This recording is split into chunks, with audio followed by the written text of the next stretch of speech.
Before we go into detail again, can we just step back and look at the environment and the culture that we're in, where, you know, there are many popular theories, and in one sense Darwin got his traction by disseminating his Origin of Species book and the like. Right. It's quite difficult in the present context to come through with any new theory and somehow penetrate the culture.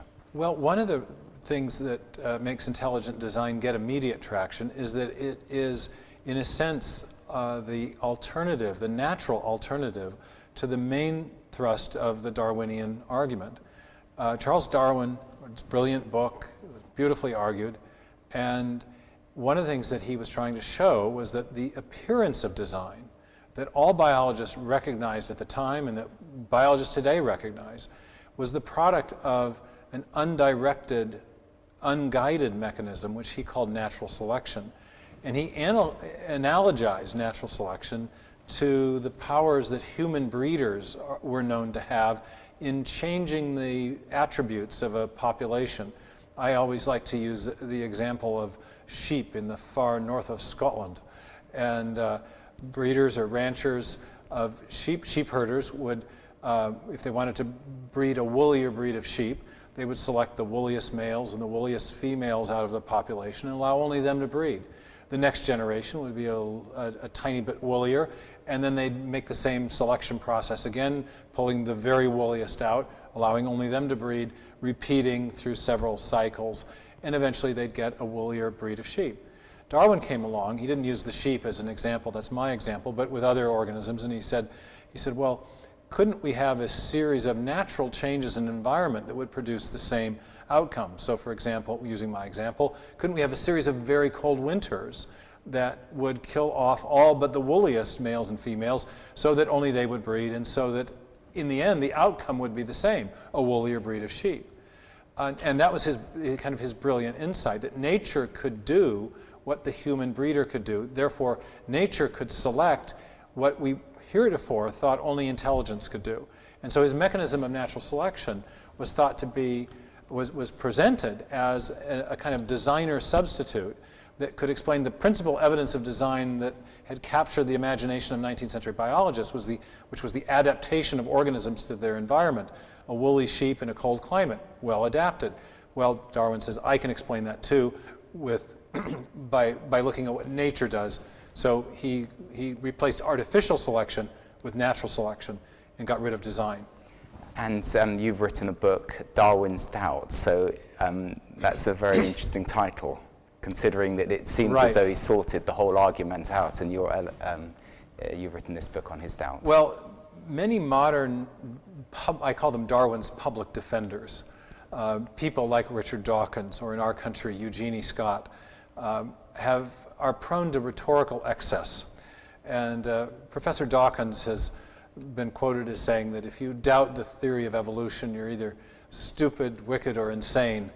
And then he says he prefers not to think about the wicked bit. But, and in our country, Eugenie Scott had a very prominent hearing about what to teach about the theory of evolution, where a school board was considering the idea that we ought to teach the strengths and weaknesses of scientific theories to students, said there are no scientific weaknesses with evolutionary theory, and thus the theory ought to be exempted from that kind of a standard.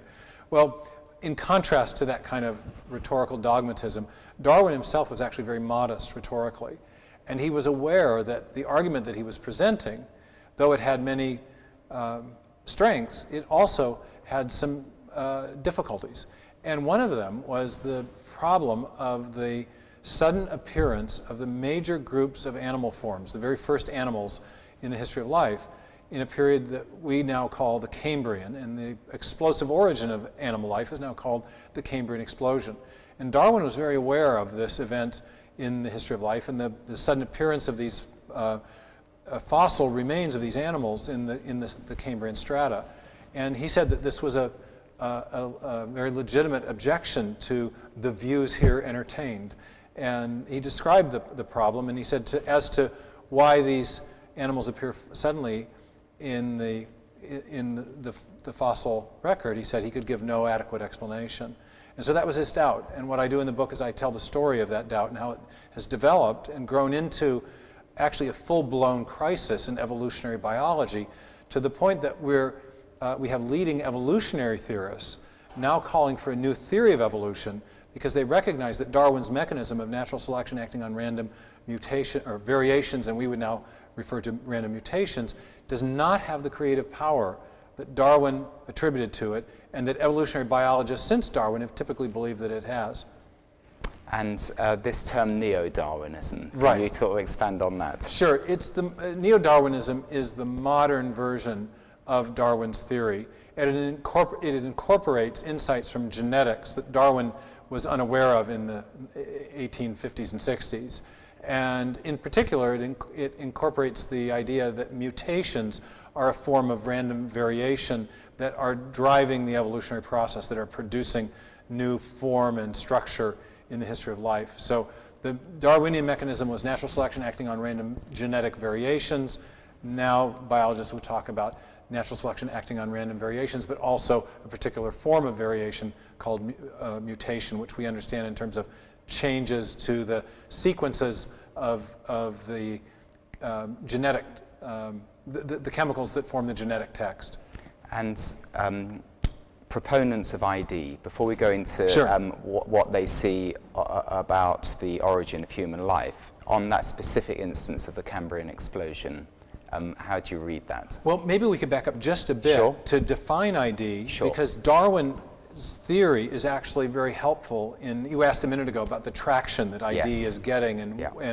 and that it is very hard for a new theory to get traction, but intelligent design, I think, is getting traction for a couple of reasons. One, because we think there's very strong evidence for it, and we can talk about that in a minute, but secondly, because we are framing the argument around the central proposition of Darwinian theory. We're engaging the very question that he designed his theory to engage.